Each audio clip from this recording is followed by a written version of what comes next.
रामकृष्ण हरी मंडळी. तर आम्ही निघालेलो आहोत आमच्या आईच्या घरी. तर आमच्या ह्या शेवग्याला भरपूर शेंगा आहेत, तर म्हटलं जाताना आईला शेंगा घेऊन जावेत. तर शेंगा काढतोय आम्ही आता. शेंगा घेतलेल्या आहेत आम्ही आता काढून आणि आईकडे निघालेलो आहोत. रामफळ काढत आहेत मालक. बघा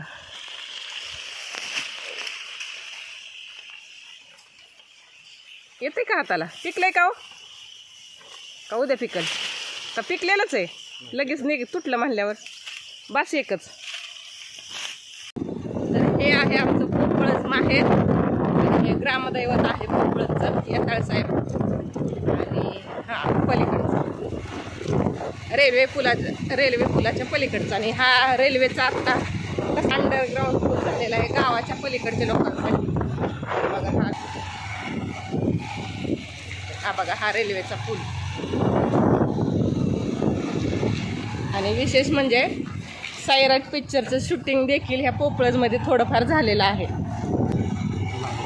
लांगड्या, सल्या आणि परश्या नाचतात ना ते रेल्वेच्या कडेने, तर ते शूटिंग पोपळजमध्ये झाले.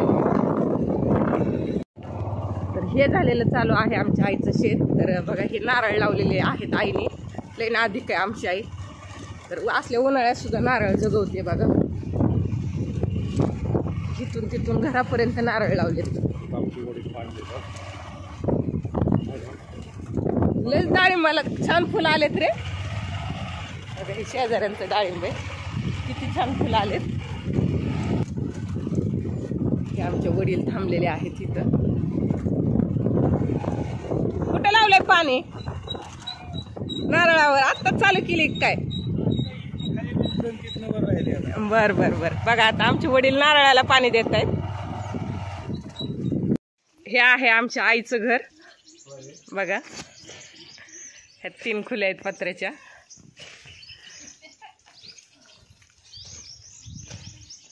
तर आलेली आहे आईच्या घरी.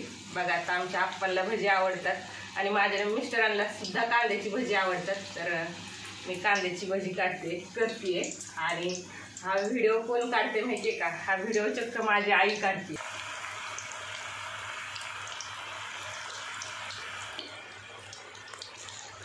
कांदा भजी मला जरा छान जमतात, म्हणून आमच्या आप्पांना पण आवडतात आणि माझ्या मिस्टरांना पण आवडतात. आई तुला आवडतात का ग? हो मला पण आवडतात. तर बघा भज्याचा एक घाणा माझा झालेला आहे. तर बघा हे भजी किती छान झाले. बघा किती छान भजी बनवलेली आहेत. कांद्याची काटे भजी आहेत ही. तर ही माझ्या मिस्टरांना खूप आवडतात आणि अगदी ह्याच्यात सोडा वगैरे काही नसतो. खूप कुरकुरीत होतात ही भजी. येड लागले मला. कुल्फीवाला आलेला आहे दारात. आता माहेराला आली म्हटल्यावर काय? हे बघा आई चालली कुल्फी आणायला आणि आम्ही बसलो जेवायला. आप्पा तुम्ही पण बसा ना. आप्पांचं आणि आईचं जेवण झालं, पण फक्त भजी खाणार आहेत आप्पा.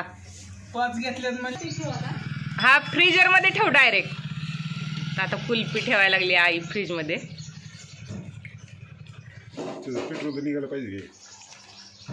बघा जेवायला चपाती आहे, भोपळ्याची भाजी आहे, भजी आहेत आणि दही आहे.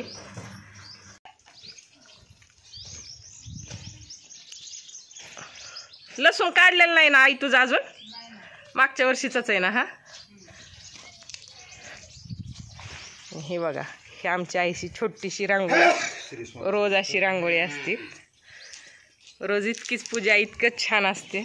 आता तुम्हाला मी आतमध्ये देवपूजा दाखवते माझ्या आईची. लाईट आहे का ग आतमध्ये? बघा रोज उंबऱ्याची पूजा असते.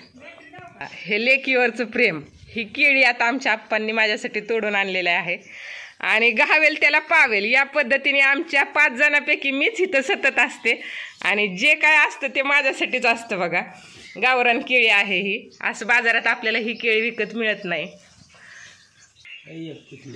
केळी पिकलेली खायची का तुम्हाला एखादी?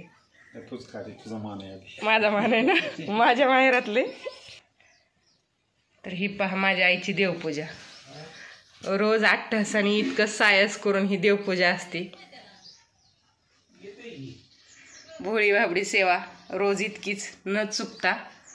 तर माझी आई दाखवते तुम्हाला मी आता. आणि हे चिंचेचं झाड आहे बघा. आणि ह्या चिंचेच्या झाडाची ही खूप गार सावली अशी इथं पडते. ह्या झाडाखालीच आमच्या आप्पांच्या कांद्याचा कलवड असतो, कलवडच म्हणतात का वखार. आणि गाड्या पण इथंच लावतात. आणि बघा ही आता ही आईची बाज आहे आणि ही आमच्या आप्पांची बाज आणि ह्या आहेत आमच्या मातोश्री. या आप्पांनी हे भुईमुगाचे वेल आणलेले आहेत आम्हाला आत्ता उपटून खायला शेंगा. तर हे इतकं सुंदर, ह्या बाजेवर बसल्यावर इतकी गार हवा येते, अगदी उन्हाळ्याची थोडीसुद्धा चाहुल इथं जाणवत नाही.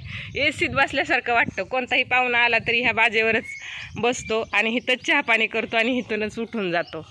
तर आता ह्यांची यात्रा जवळ येत आहे, तेव्हा आम्ही परत येणारच आहोत. ही फुलाची झाडं आहेत जी आमच्या आईने लावलेली आहेत. जेवढी झाडं माझ्याकडे आहेत तेवढीच माझ्या आईकडे पण आहेत. उन्हाळा आहे त्याच्यामुळे पाण्याचं फार शॉर्टेज आहे ह्यांना पण. फुलं येतात पण जास्त मोठी होत नाही आहेत. गलांडा बघा सगळं सुकून गेला आहे. आणि हा कॅलेंडुला सगळ्याची हौस आहे माझ्या आईला. मिरच्या आणि मोगरा बघा कशात लावला आहे. मोगरा किटलीत लावला आहे. तिथं एक मोगरा आहे. यावर्षी ह्या चिक्कूच्या झाडाला जास्त चिक्कू आलेले नाही आहेत.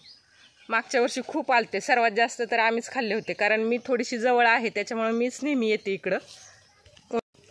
उन्हाळ्यात एकतरी लिंबाचं झाड दारात असावा की आपल्याला विकत लिंब आणण्याची गरज भासणार नाही. आणि ही केळी आईने लावलेली आहे पहा, हे चिक्कू. आणि आत्ता आमच्या वडिलांनी इथूनच केळी काढून नेली माझ्यासाठी एक घड. गावरान केळी आहे ही. खरं तर ह्यांचं बागायतातलं गाव आहे, ह्यांच्या अख्ख्या गावात केळीच आहे, पण ती केळी मोठी, त्याला चव नसती. ती केळी ही गावरान आहे, ही खूप चवदार आहे. ही तांबा आहे आणि हे हातग्याचं झाड आहे, मागं शेवग्याचं झाड आहे, चंदनाचं झाड आपण होऊन आलेले. पावसाळ्यातील माझ्या आईच्या घराचा व्ह्यू तुम्हाला मी नक्की दाखवील. हे नारळाचं झाड आहे. मागच्या वर्षी ह्या नारळाचे आम्ही खूप नारळ खाल्ले. ह्या वर्षी आईला वाटलं झाड मोठं झालं आहे, आता पाणी नाही दिलं तरी चालेल असं वाटलं. आईने पाणी दिलं नाही. ह्या वर्षी नारळ काही व्यवस्थित आले नाहीत. आणि इथून खाली माझ्या आईचं शेत चालू होतं, तर तिथं पण 4-5 चिक्कूची 4-5 आंब्याची अशी झाडं आहेत. रानात काय आम्ही गेलेलो नाही. रानात त्यांच्या आता कांदा आहे, गहू आहे. हे बघा इथं एक रामफळाचं झाड आहे.